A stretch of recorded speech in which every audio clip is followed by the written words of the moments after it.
Welcome to Dog Day Afternoon. I'm Gilles Gallant with BetsTV. You can follow me on Twitter at GDog5000.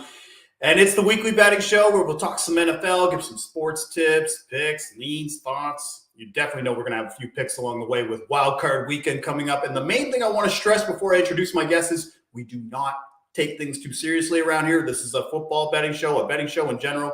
We're not going to be talking about divisive politics and vax and whatever random thing that you and I can argue about today. But who I'm going to be talking with today is the one and only Ray GQ. Wake up with Ray GQ, Destination Devy, unofficial swag leader of fantasy football. Ray, welcome to the show. Man, appreciate you having me on. Big fan of your work, your show, everything that you bring to the table with the Bets TV side and how you go about your business, man. And you've got my favorite colors on. You got that Dallas Cowboys star on your chest. So I'm excited to be here. Thank you for having me on. I'm looking forward to it. Thank you, Ray. And you knew I couldn't have you on the show and not wear Cowboys gear. So we're going to get right into it, man. A lot of stuff to unpack and uncover going into Wild Card Weekend. And we do a little segment off the top, Ray. This wouldn't be a sports betting show without a few hot takes, a couple random stuff that we like to throw to the wall, see what sticks. And it's a segment I like to call Apparently. And apparently, Ray, the analytics versus traditionalists mindset in the NFL will just never die. Like, I can't really get over it, but it seems like every year we have this debate with a coach who kind of wants to maybe take it a little bit extra on the fourth down. Like the Chargers, for example, were done in by an egregious fourth down call and eventual timeout to the Raiders. Ray, is it apparent to you as it is to me that this divisive analytics traditionalist thing just will never die in the NFL? Yeah, we got to have something to argue with each other about. We got to have something to be divisive over inside the space and community. I don't think it's ever going to die, because when you've got much like everything else in the world today, when you have two of strong viewpoints and ways that which you go about, winning games or positioning your fantasy teams or making bets, one side always thinks they're smarter than the other, and it's, for whatever reason, it's hard to come to some middle ground. Like, there's always a place in between to where we can meet to agree to disagree, or at least try to see both sides of the coin. And I just think it's difficult for people to come to that point. So it's always just going to be analytics versus gut feeling or traditional coaching approaches. I don't think it's going anywhere anytime soon. I think there's a place for both, though, man. It's a place for both. I think both have a spot in the game of football. And if you use those tools and if you use those strategies the right way at the optimal times, I think it could help make for a better experience, not just in the NFL and coaching, but with what we do. Mm-hmm. Yeah, and I think obviously you see the teams that are the most successful in the NFL are the ones that can marry these two concepts. Being able to choose to go for it on fourth down in the right spot while also, taking the points and kicking that field goal when you know that even though it's still only a 2-possession game, just that extra 3 points puts more pressure on the opposition to have to go down the field and score a touchdown as opposed to just tying the game on a field goal. And I think the Chargers obviously fit the bill on the analytics side, because we saw, against the Raiders, like, where they were making more analytics calls. Like, and I actually probably would go with saying, outside of the timeout, but like the fourth down calls in that game, I'm not really that mad about. Actually, the only one that I thought was maybe just super risky was when they did it in their own end on like their own 20, where I was, whoa, like, all right. I think you're a little too confident in your offense here. And then, of course, as well, a few weeks before against the Chiefs, a game they could have easily won. They had 3 turnovers on fourth down. And I don't know if I feel like the idea was correct. Maybe just the execution wasn't there for the Chargers. Do you feel the same way? Yeah, I think it was that Chiefs game. It may have been, there was another game where I'm watching it and I was just thinking, just take the points, kick the field goal. If they kicked that field goal and won that game, I know it was an AFC game. It may have been the Chiefs one, but they're not even in the position to where they have to win and end versus the Raiders, right? We all love the coaches when they go for it and they use the analytics and they go for it on fourth down and they make it. And then when they don't, we fall back on, well, the numbers said it was the right process and play. Yeah. But sometimes, man, like, you just just get to it. Just win the game, right? Take it to OT, take your chances there. I think it's give and take, man. So while I appreciate it and I like what Brandon Staley does, when it works, it turns out really well. And when it doesn't, they're at the same place that we are, which is at home. Yeah, and I think one of the things that you always find too with the analytics people after the fact is they'll tell you the numbers of like, well, if they had gone for it on fourth down, their chance of winning was at 35%. But if they had just kicked the field goal, it was only 31%. So we just had that little bit of an edge. And I'm like, I don't know if you can use that kind of logic in a football game just with so many moving parts and so many different things. Or they tell you the kick, or they tell you it was no guarantee he was going to make the 10-yard, 12-yard field goal. They could have shanked it. He could have missed it. So, yes, there's always something, right? All right, now we're going to move on to the next one here. And after Sunday's results, as a Cowboys fan, I saw a lot of people looking at this matchup with the 49ers as being maybe an ideal scenario here. And I wanted to know, Ray, is it apparent to you as it is to me, and maybe not so much to me, but maybe to a lot of people on the timeline in Cowboys Nation, that the Cowboys have an easy first-round matchup? This is not an easy first-round matchup. No, this is 100% not an easy first-round matchup whatsoever. I don't know how much you want me to dive into right at this moment, but just answering the question, this is not an easy matchup for the Cowboys. No. Well, nearly anyone I talk to, like who isn't a Cowboys fan, this is the one thing that I find is I'll talk to people who aren't Cowboys fans and we'll be talking about the wildcard matchups. And they're like, man, this is the matchup you want. Like playing against Jimmy Garoppolo, you're going to win by like 10 at least. The -3 is a free money. And I'm like, are we talking about the same thing? Like Ray, I'm legit scared of Deebo Samuel. Like I was saying this to you off air, but like I legit didn't have great sleep last night. I had a bad dream last night of thinking of this game and thinking of Deebo Samuel just running on a sweep. Micah Parsons just ghost arming him, trying to grab his legs, can't do it. Leighton Vander Esch just gets shook. And then he basically runs for like a nice little 30-yard run to put them in position for a field goal to win the game. I am very half glass I'm empty Cowboys fan. Please help me rectify this. I'm not as Debo's going to do his thing, right? So there's no rectifying that. Just go ahead and just bake that into your feelings. Debo's going to do his damn thing. I'm more terrified about the fact that San Francisco can generate pressure with just their front four. That's right. I think they have one of the best front fours in the NFL. When you've got a perennial all-pro caliber defensive end in Nick Bosa, and then you've got Eric Armstead in the middle. What a great trade for San Francisco getting Eric Armstead from the Colts. But the fact that they can generate pressure with just four, and right now, Tyron Smith, not 100%. The left guard spot at Dallas, still unsettled. La'el Collins, we just saw him get wrecked last weekend by, that is concerning to me, because if you can generate pressure in the NFL without having to send extra rushers, then you can cover the back end, right? Dallas has no no Michael Gallup. I know Cedric Wilson, maybe somebody you'll like to take as a touchdown scorer. I love Cedric. I know Ced he's good, but when you've got 5 to 6 defensive backs that you can allocate to pass coverage because you don't need to send extra men on blitz, that's problematic for Dallas. And right now, Dallas is not running the ball really well. I know we haven't seen a lot of Tony Pollard. Hopefully he's at or near 100%, but it's that defensive front that scares the living hell out of me looking at this matchup this weekend.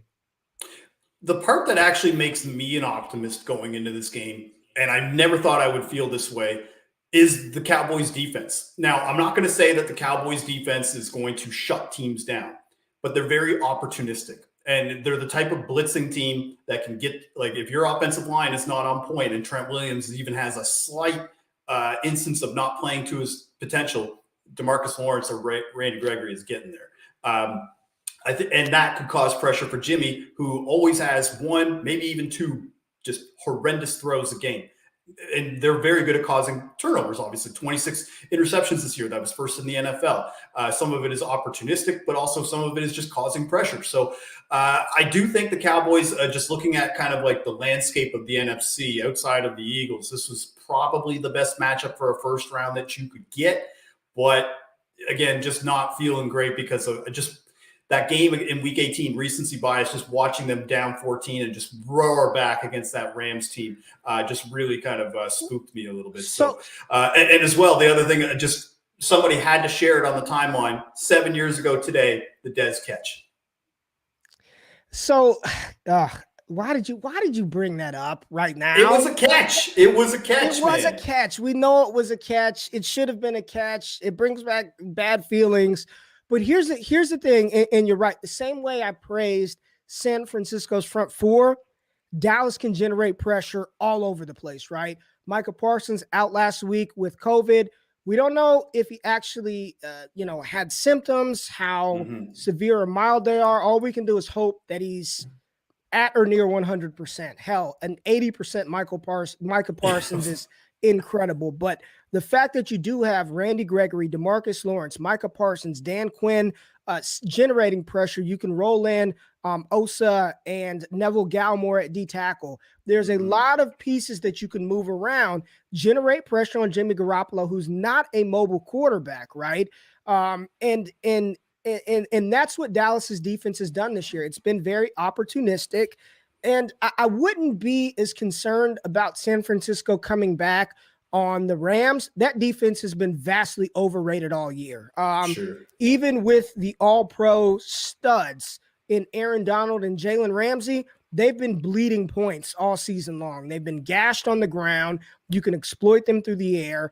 Defensively, they're not as good as they look on paper. And offensively, Matt Stafford right up there leads the league in pick six thrown. He's been kind of up and down. So I wouldn't swing the pendulum too far to look at what San Francisco did versus the Rams. As that may have been a little bit of that Rams baked in. I just don't think they're as good defensively as we'd like to believe them to be. So I think Dallas will pose a much more difficult task for San Francisco than the Rams did. That's it. I'm swayed. I got the star over my heart. We're ready to go. Yes, sir. All right. Ray, apparently, I think the Eagles are on upset alert. Call me crazy because I'm going to be betting every money line underdog this week just as part of a strategy because I think you can go 2, 4, I think at least 2, underdog money lines are covering this week. But I think the Eagles are like my favorite money line bet because the Bucs are just so battered from injury. Am I crazy? Is it apparent to you as it is to me that the Eagles could be on upset alert against the Bucs this weekend? You are crazy. You are crazy, but it's kind of good. I kind of like it because I've been leaning like, what's the story that we tell? How do Philadelphia, how do they take down the Bucs?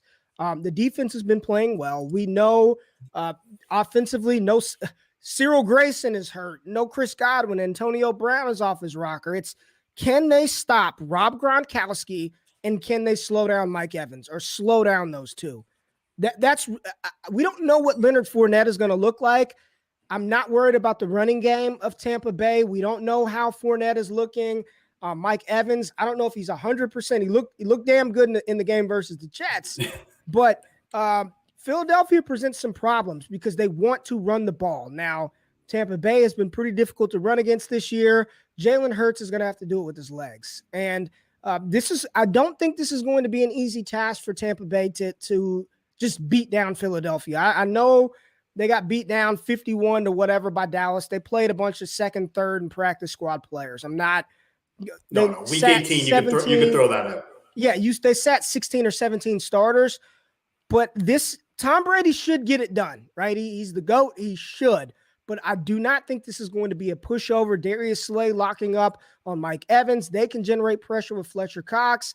And then offensively, they've got some skill position players that could take advantage of a still very banged-up Bucs secondary. Tampa Bay is limping into the playoffs, and this is not what you want when you have to prepare for a quarterback that is just so dynamic with his legs. It's difficult to prepare for. I like it. I think you're crazy, but I like it. I really do.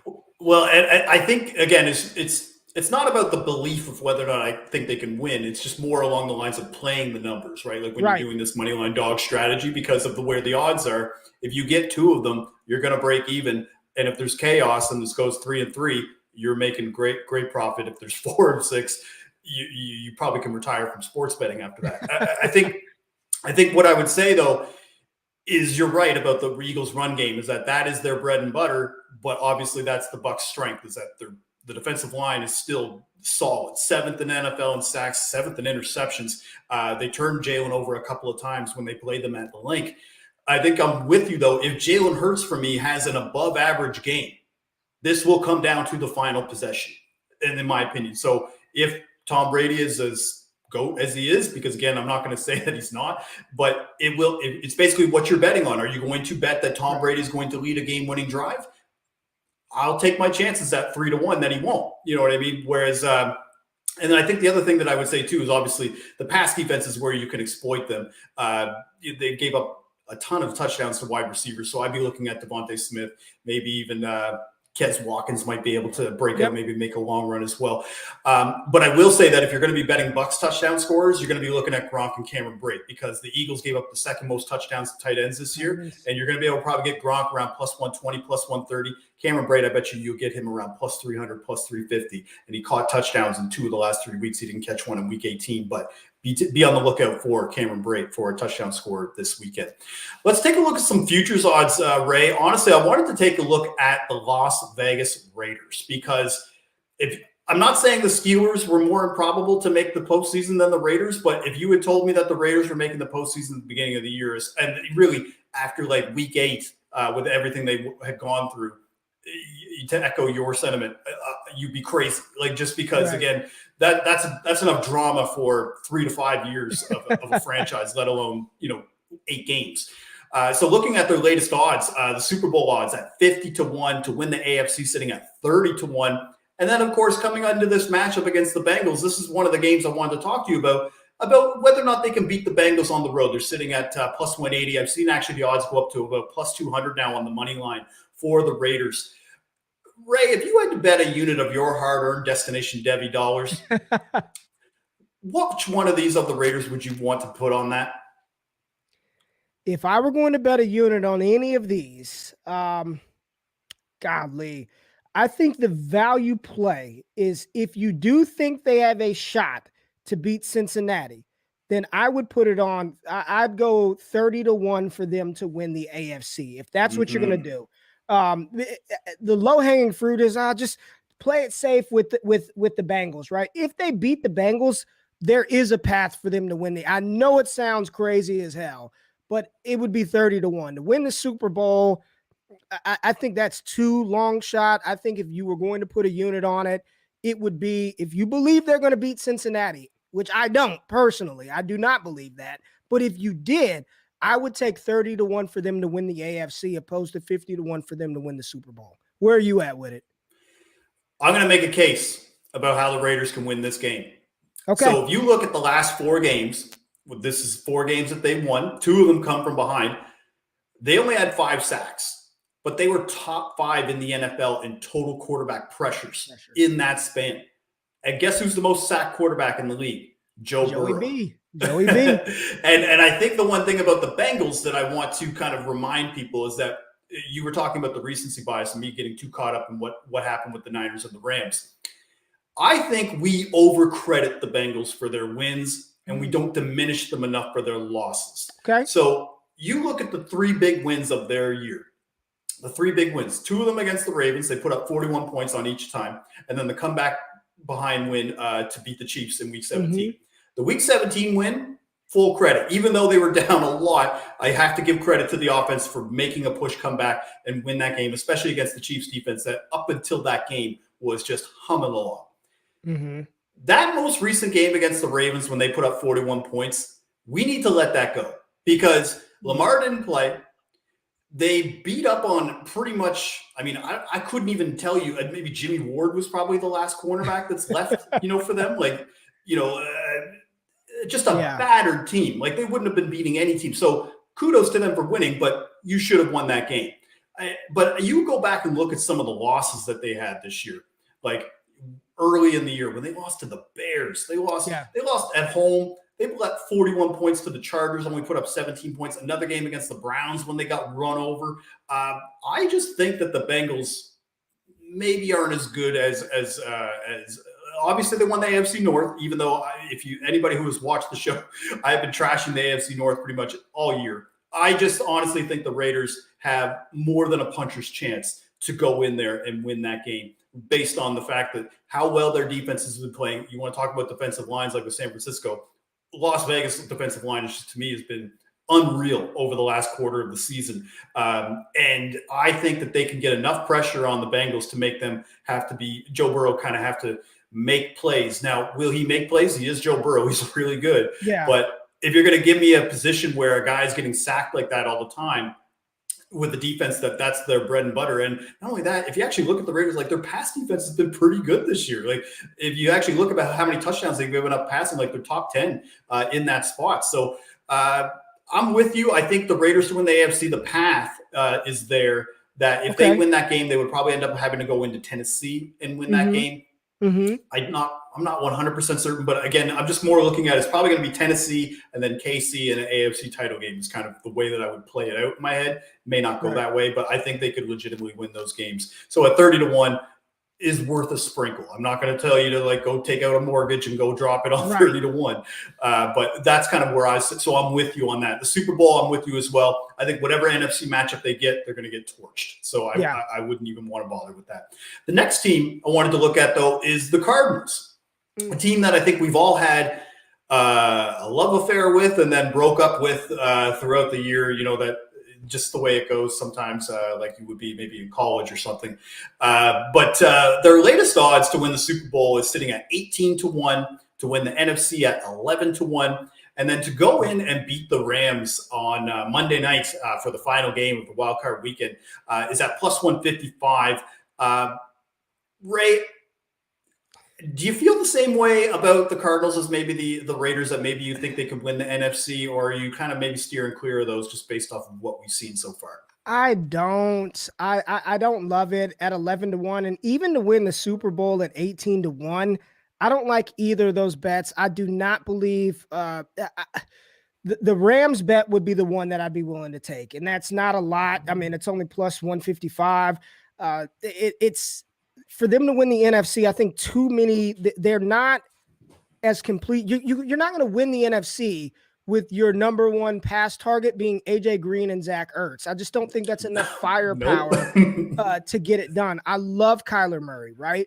James Conner, I know he left the game. He was a little banged up. I don't know how healthy he is. It's just, I don't think they have the horses to go get it, to go win the NFC, and definitely not to win the Super Bowl. And let's just play the hypothetical. If they do get in the Super Bowl and they do face off against, let's say, Kansas City, right? They definitely don't have the firepower to keep up with KC. As bad as inconsistent as Kansas City has been, I don't think either of us would pick Arizona to upset Kansas City. So looking at these lines for the Arizona Cardinals, anything I'm just focused on this Monday night's game. I do think they have a shot to beat the Rams, but moving forward, you got to face Aaron Rodgers. If you have to face Dak Prescott and those weapons, Zach Ertz and AJ Green and a sprinkling of Christian Kirk, it's just not enough to get it done. So while I love Kyler Murray, big time player, fantastic talent, I wouldn't touch either of those at 11-1 or 18-1. It just doesn't make sense to me.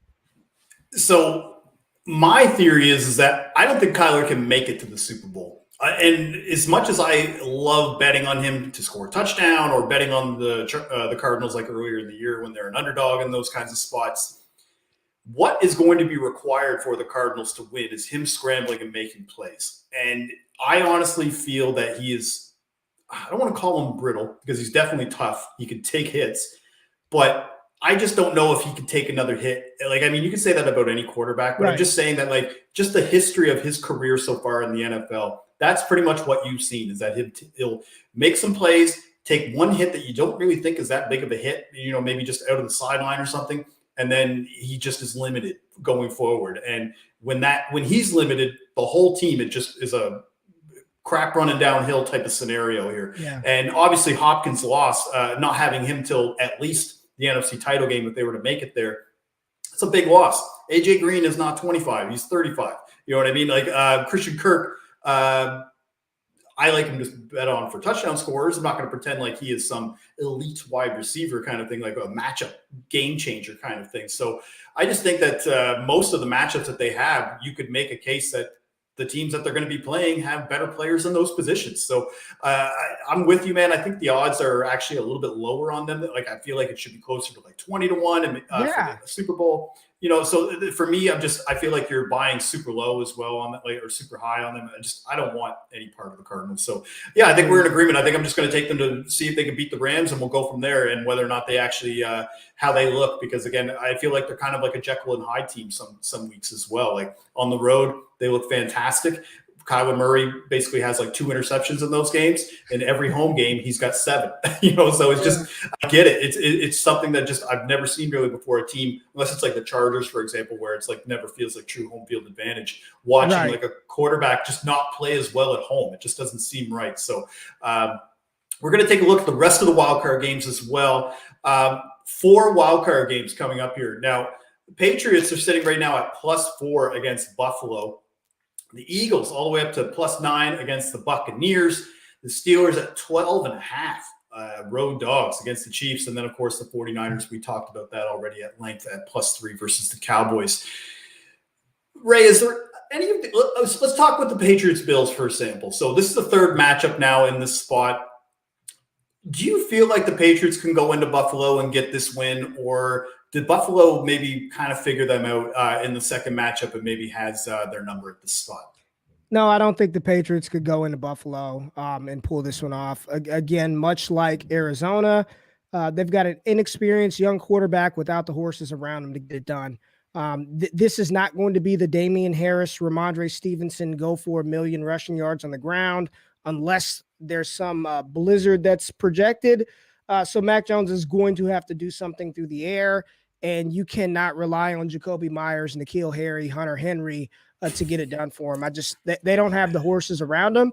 Great story, fantastic season. The fact that they're even in this position, the future is bright for New England, but Buffalo should dispose of them quite easily, in my opinion, even with the genius of Bill Belichick. Well, it's the defense for the Patriots that makes me a little worried, because if you look over the last 3 games, they've given up like over 80 points. Yep. Like that was, to me, like I thought that was what was going to carry them at least deep in the playoffs, and almost kind of have a bend don't break approach. Don't ask Mac to do too much. I mean, that was pretty much what you saw in the first matchup against the Bills, and it almost didn't work out. I mean, Buffalo was right there in a position to win the game, and then Josh Allen had a little bit of a brain fart, and that's probably been kind of the book on him in certain matchups. We already talked about the Eagles. The Eagles, for me, again, is my favorite money line pick of the week, just because I think that matchup-wise, I just think that there's some elite players on the Eagles that can make problems for that offense, and I think it's going to come down to a final possession. So for me, if that's the case, then I'm going to take the money line in that spot every time. The Steelers is the one where I get dirty looks when I talk about whether or not I would take the money line in this spot, and I understand it, because again, what I'm talking about is I was trying to convince people that the sky is green. How do you not see that the sky is green? Like, you know what I mean? Like, why can't you see that? Like, so I would probably, if you can get that up to +14, like if the line moves where people are just betting heavy on the Chiefs to basically win and cover, I would love to be able to get the Steelers at a 2-touchdown spread if I was more of a spread better than I am a money line better. But are you kind of on the position as well that you think the Chiefs are just going to spank the Steelers in this spot? They should. It's incredible that they were able to sneak into the playoffs. Incredible. And we get to see, I don't know if it's incredible that we get to see Big Ben one more time throw a football. I don't want to diminish. He's a Hall of Famer, first ballot Hall of Fame quarterback. But right now, I mean, it looks painful for him trying to push the ball downfield. We know what Kansas City with Chris Jones, some of those pass rushers can get pressure. Ben Roethlisberger can't move. Najee was a little bit banged up. Deontay was banged up a little bit. Yeah, mm-hmm.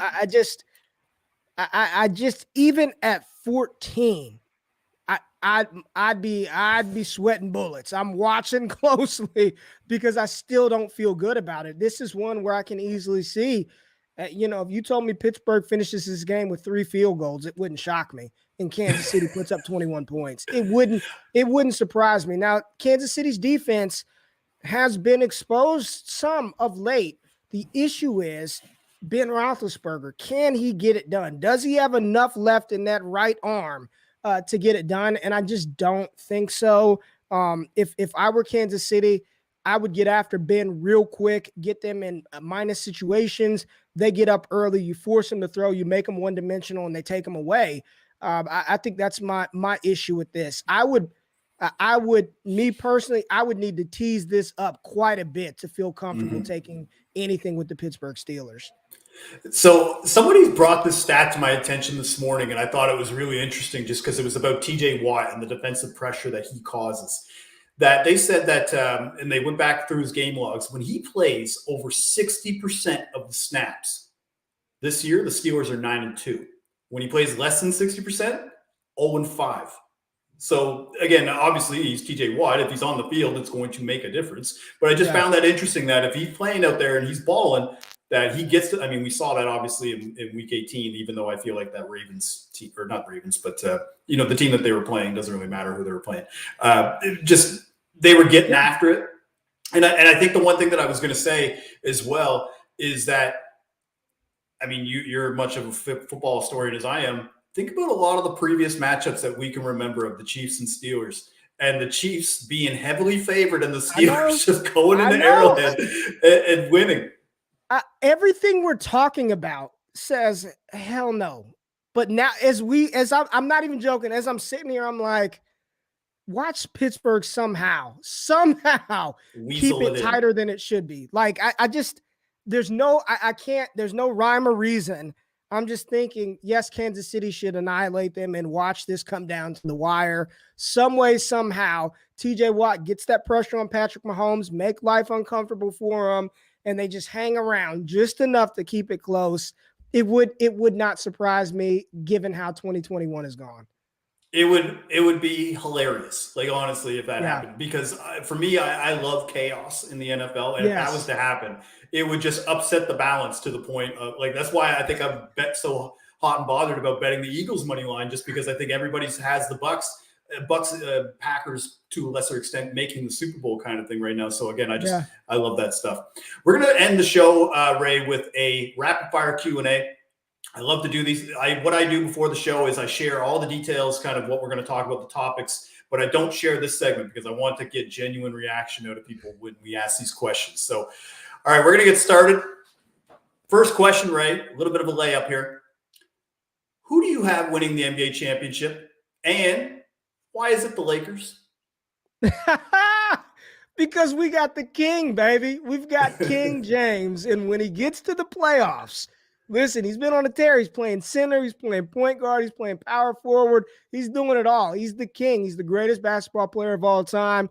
And when he gets in the postseason, he just turns on a different switch. We get Anthony Davis back healthy, get some of these young guys playing better, get the ball out of Russ's hands in the playoffs. Lakers are going to be all right. Everyone needs to stop pressing the panic meter. Lakers are going to be all right. That's kind of what I've been saying. Like I write about the NBA championship odds at FTNBets, and even though they're like only like 2, maybe 3 games over 500, I've just kind of been like, just chill, just wait till probably about a week or 2 before the season ends. Then you can panic if you want, but let's get past the All-Star break before we completely say that the Westbrook experiment was a complete disaster. Next question, Ray, what's more painful, getting hit low on a tackle or arguing with your co-host Jordan about stuff that he wasn't even born to witness? Oh, it's Jordan, 100%. I mean, I've been hit low a couple of times, and I mean, it doesn't feel good, but having to deal with him every morning and the egregious advice that he gives out and just having to deal with that day in and day out, I wish that upon no man, woman, or child, 100% dealing with him on a day-to-day basis. Just the fact that my whole demeanor of the show just changed just thinking about Jay Rich, man. I mean, I love him to death, but he causes, if I had hair, I wouldn't have any more dealing with him. I generally try to stay out of, like debates or like proclamations or stuff like that, like especially like when you guys do it. But one thing he said a few weeks ago that I just was like, this is out of pocket. You are selling this guy short, was when he said that Blake Griffin was just a dunker. And I just I saw red. I was just like, how old are you? Like, you know what I mean? So anyway, Jordan's a good dude. Jordan Richards, follow him at your boy Jay Rich. Great dude. I just more or less, sometimes he has some takes that I have to just, I have to say something. So welcome I apologize to my world. if I came off hot and bothered. Welcome to my world. All right, we're going to change gears here. going to ask a little bit of fantasy football advice here, and even just in general roster building. Mac Jones versus Trevor Lawrence, right?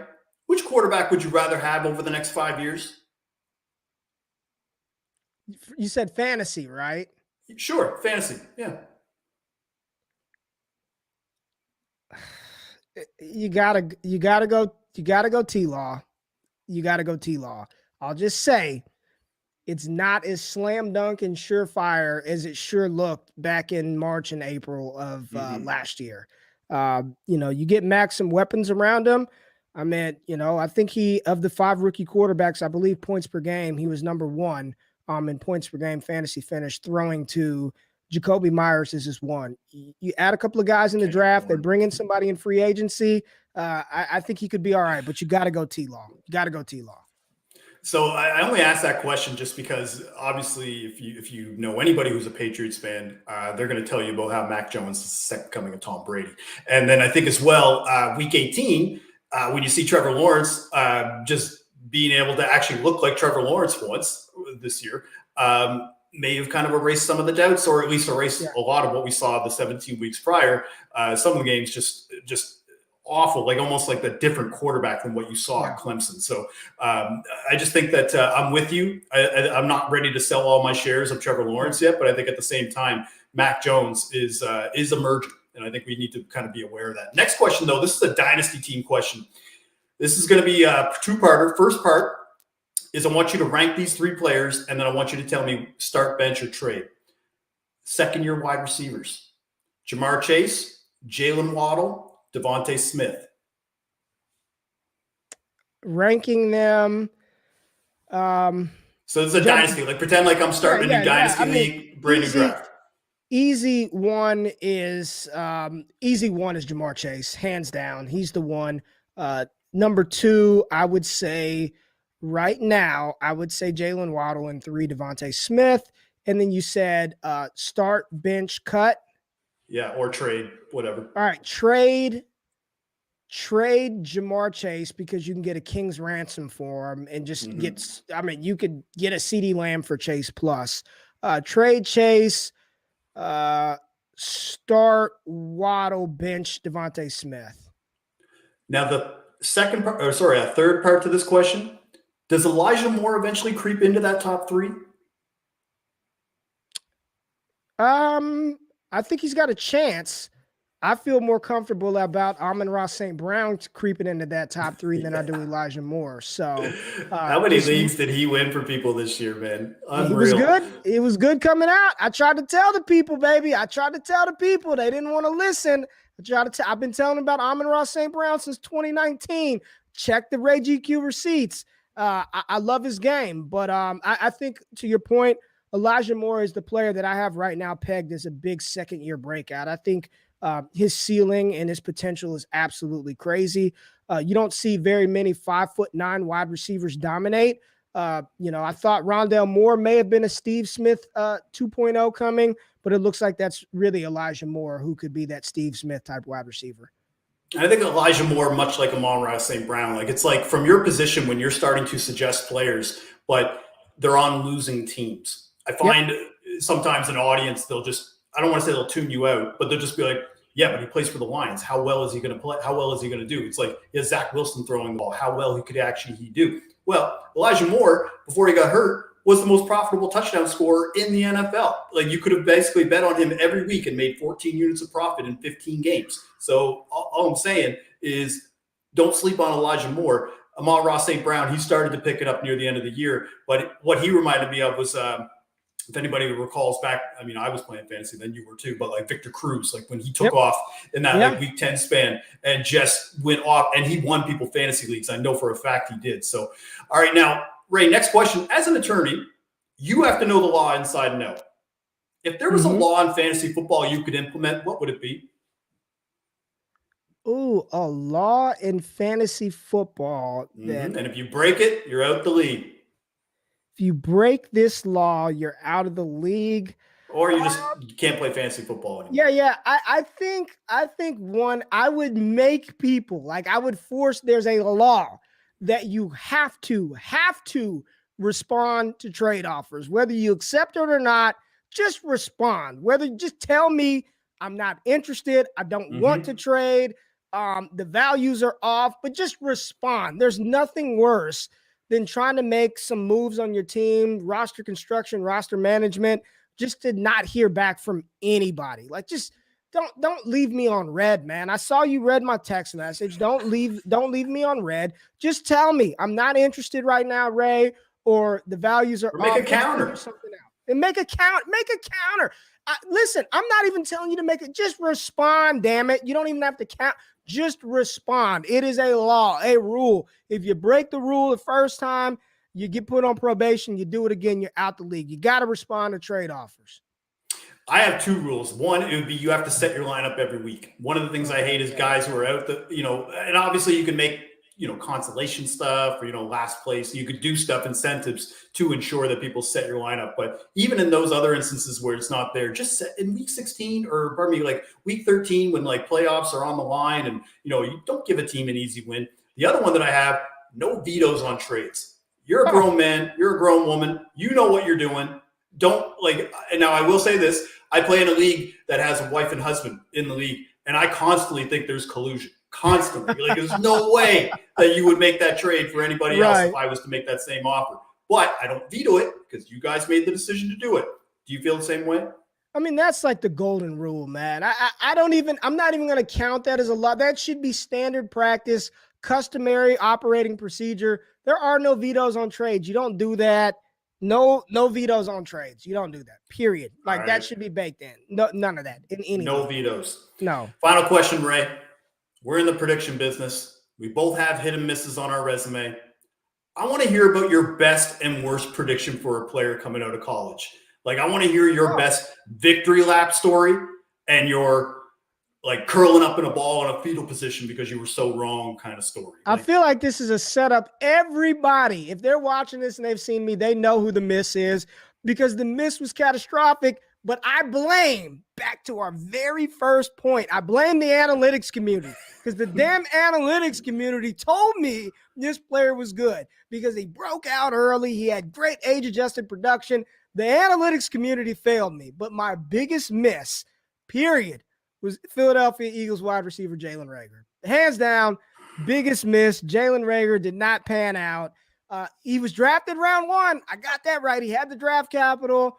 There was an opportunity. And if you just put yourself in a time machine, his very first game, I believe it was the first or second pass from Carson Wentz, was like a 55-yard bomb down the field versus the football team. It started off, it looked good. I was like, oh, yeah, I got it. It hit. And that was like the only damn thing he caught for the rest of the season. So Jalen Reagor, hands down, my biggest miss. Hits, listen, man, I'm not here to toot my own horn. But I'm I want to hear the victory lap. I'm like Jay-Z. Nobody believed in me. I'm like Jay-Z. I got hits all over the place, man. I just pull hits off the wall. Hits. But I think this year, Elijah Mitchell was a really good hit. I was excited about that one. At the point of the process in which I was talking about Elijah Mitchell, nobody was, literally. Nobody. And I've been on record for months and months. I said Elijah Mitchell was going to be the 2021 version of James Robinson. And if you played Elijah Mitchell in week 17, he 100% helped you secure a fantasy championship. So I'm really glad. It's easy to hit on like Najee Harris, who everybody knew he was going to go early, or Jamar Chase, who everyone knew he was good. But when you find those guys that were picked off of the waiver wires, that were drafted in the 6th round of the NFL draft, and those guys turn into usable assets, those guys turn into profitable players to bet on, that's a really fulfilling a really good feeling. So Elijah Mitchell, so far my young prediction career in this football betting fantasy space, probably my most proud hit. But I got a lot of them. I'm gonna give you a pat on the back though for one thing. When I watch Jalen Reagor on the field, he looks legit. He just, when the ball comes to it, he forgets how to play football or something. I don't know what happens. But at the same time, it's speed, athleticism, he looks like he belongs out there, but it just doesn't translate onto the stat sheet. And I will say this about Eli Mitchell, which is why I want to give you more credit for that. Not a lot of people would have picked that, especially with Raheem Mostert getting that contract extension coming in. even Trey Sermon. I'm trying to think of all the guys that are on that team, like just a rotation of running backs. No way you would have thought Eli Mitchell was going to be the one last man standing, at least in my opinion, starting the season. All right, now, Ray, we're going to wrap it up here. Before we go, I want you to tell the folks at home how we can find your work, what you've got going on, and how we can see your content that you create daily. Yeah, I just want to say, honestly, man, I appreciate you having me on. Tremendous amount of respect for what you do and how you go about it, making it entertaining and actionable. I'm all about that. I want to not just watch something or read something that's actionable, but I like to be entertained as well. So thank you for what you do. Thank you for having me on.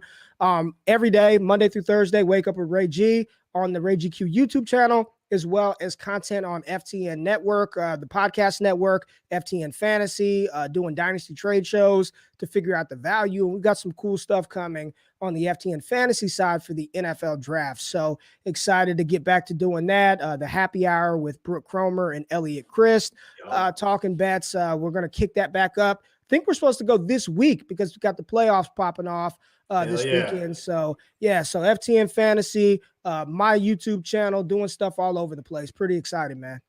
That's awesome, man. And so that's all for me.